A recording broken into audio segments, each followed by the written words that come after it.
Europe 1. 16h-18h, Historiquement vôtre. Stéphane Bern et Mathieu Noël. le récit. Si sa devise est pourquoi pas, c'est non, la réponse qu'il donne quand on lui propose des honneurs. Pour celui qui est de tous les combats de la liberté, les hommes sont et doivent demeurer égaux. Alors quand Napoléon veut l'affubler de la Légion d'honneur, c'est non. On appelle cela des hochets. Eh bien, c'est avec des hochets qu'on mène les hommes, disait le premier consul, après avoir créé cette distinction honorifique. Mener un homme comme le marquis de Lafayette, alors ça jamais. Pour notre héros du jour, la meilleure récompense, c'est la liberté. Né en 1757 au château de Chavagnac, Gilbert Dumotier, marquis de Lafayette, grandit dans la campagne auvergnate où il fait preuve d'un courage précoce. Le voilà du haut de ses 9 ans, intrépide qui veut terrasser la bête du Gévaudan. Mais c'est un tout autre décor qui s'offre à lui. À la mort prématurée de ses parents, il hérite de l'immense fortune de son grand-père maternel, le marquis de la Rivière. À 16 ans, Lafayette épouse Adrienne de Noailles et fait ses débuts à la cour. Son beau-père, le duc d'Ayen, lui obtient une place au service de Monsieur, frère du roi, le comte de Provence. Il a la charge de gentilhomme. Mais l'esprit libre de Lafayette n'est pas compatible avec ce rôle de courtisan. Il décline donc la proposition. C'est son premier refus. Premier d'une longue série, vous l'avez compris. À la cour, où règne la superficialité, le marquis sent qu'il n'est pas à sa place. Lors d'un bal, il écrase même le pied de la reine. Ce qu'il veut, c'est parler de sujets sérieux, et il va vite en avoir l'occasion. En août 1775, Lafayette, alors capitaine des Dragons, est envoyé en garnison à Metz pour parfaire sa formation militaire. Là-bas, il est invité par le comte de Broglie et un dîner en l'honneur du frère du roi d'Angleterre. Lafayette entend pour la première fois le nom des insurgents, ces colons américains qui se soulèvent outre-Atlantique contre la couronne britannique au nom de la liberté. Ce soir-là, il décide de verser lui aussi son sang pour elle, la liberté. Depuis l'humiliant traité de Paris qui a mis fin à la guerre de 7 ans, la France veut sa revanche sur l'Angleterre. Mais Louis XVI se montre prudent. C'est officiellement contre la volonté du roi que Lafayette part pour l'Amérique le 20 avril 1777 à bord d'un bateau appelé prophétiquement la Victoire. Le 13 juin, il débarque au port de Charleston, puis parcourt les kilomètres qui le séparent de Philadelphie. C'est là que les 13 colonies d'Amérique ont proclamé leur indépendance un an plus tôt. Le marquis se rend au siège du Congrès pour recevoir son affectation. Déception.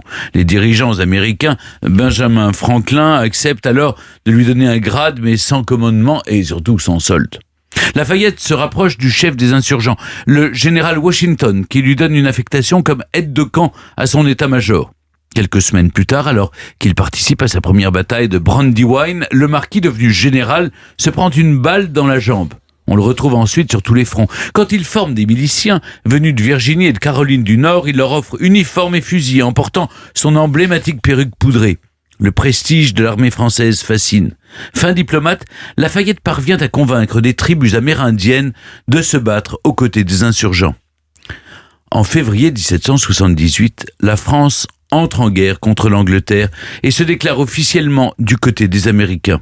2 ans plus tard, Lafayette, rentré en France entre-temps, repart pour l'Amérique. Il embarque depuis Rochefort à bord d'un fameux 3-mâts, l'Hermione, avec George Washington et le comte de Rochambeau. Il donne un coup de grâce aux forces anglaises en Amérique lors de la bataille de Yorktown en 1781. Après un retour en fanfare et en France surtout, Lafayette s'engage dans tous les combats pour la liberté. Membre fondateur de la Société des Amis des Noirs, il combat activement l'esclavage. Lors de la Révolution française, il joue un rôle crucial, contribue à l'élaboration de la Déclaration des droits de l'homme et du citoyen, supervise la démolition de la Bastille. Mais la Révolution va plus loin et Lafayette se retrouve complètement dépassé par les événements.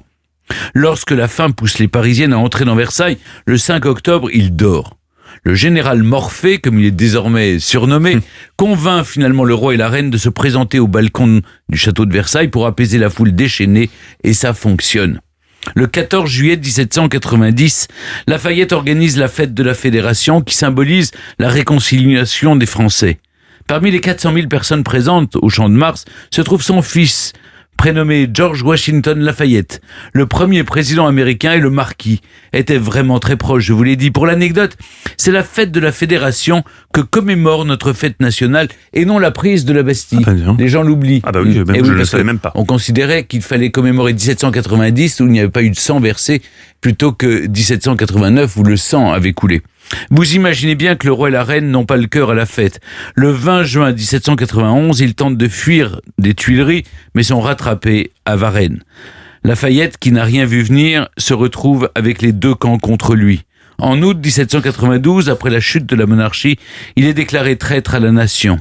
Alors qu'il tente de se réfugier en lieu sûr, il est arrêté en Autriche, où on le juge responsable du sort de Louis XVI et de Marie-Antoinette. Le marquis de Lafayette passe 5 ans en captivité dans des forteresses prussiennes, puis autrichiennes, à Olmütz notamment. Qui va le sortir de là ? Eh bien, un général corse que vous connaissez bien, Mathieu. Napoléon Bonaparte. Sortir, oui, mais pour le reste, ça sera non. Lafayette, le héros des deux mondes, ne doit rien à personne. En 1797, le marquis de Lafayette sort en effet de la prison grâce au traité de Campo Formio. Il doit donc sa liberté à Napoléon. Dans une lettre de remerciement, il lui écrit « Nous joindrons aux vœux de notre patriotisme pour la République l'intérêt le plus vif à l'illustre général auquel nous sommes encore plus attachés pour les services qu'il a rendus à la cause de la liberté et à notre patrie. » Défenseur de la liberté, Napoléon. Lafayette observe avec attention le premier consul et s'abstient d'accepter ses honneurs. Cela reviendrait à se soumettre à lui. La Légion d'honneur ? Lafayette la refuse. Pour lui, ce ruban rouge n'est rien d'autre qu'un grand cordon ridicule. Il dit non aussi à un siège de sénateur à vie et au Conseil général de la Haute-Loire. Et le poste d'ambassadeur en Amérique ? Impossible. Il est bien trop américain pour y jouer le rôle d'un étranger, mais s'installer en Amérique pour occuper le poste de gouverneur de la Louisiane que lui propose son ami Thomas Jefferson ne lui convient pas non plus. Son cœur balance pour la France, vous l'aurez compris. Lafayette est un homme qui choisit son destin. Qu'on lui propose des charges ou des honneurs, la réponse est simple, mais polie. Non, merci. Consul à vie, empereur, Napoléon lui a menti en s'arrogeant les pleins pouvoirs. Alors, le marquis préfère s'abstenir de toute participation aux affaires publiques. Le général troque son uniforme pour un habit d'agriculteur en Seine-et-Marne. Ses fidèles soldats sont désormais des moutons mérinos. Pendant que Napoléon écrit sa légende, le marquis de Lafayette écrit ses mémoires. Son parcours incroyable s'achève bêtement. Après avoir pris froid aux obsèques d'un député en 1834, Lafayette meurt à l'âge de 77 ans. En France, on lui refuse les honneurs. Louis-Philippe, qui l'avait pourtant soutenu, interdit tout hommage officiel. Aux États-Unis, en revanche, c'est une cérémonie digne de celle du président Washington qui lui est organisée. Où enterrer le héros des deux mondes ? Ici et là-bas à la fois. Lafayette aimait tellement l'Amérique que c'est dans de la terre qu'il a rapporté d'un de ses voyages qu'il s'est fait enterrer au cimetière de Picpus à Paris. L'honneur est sauf. Europe 1, Historiquement vôtre.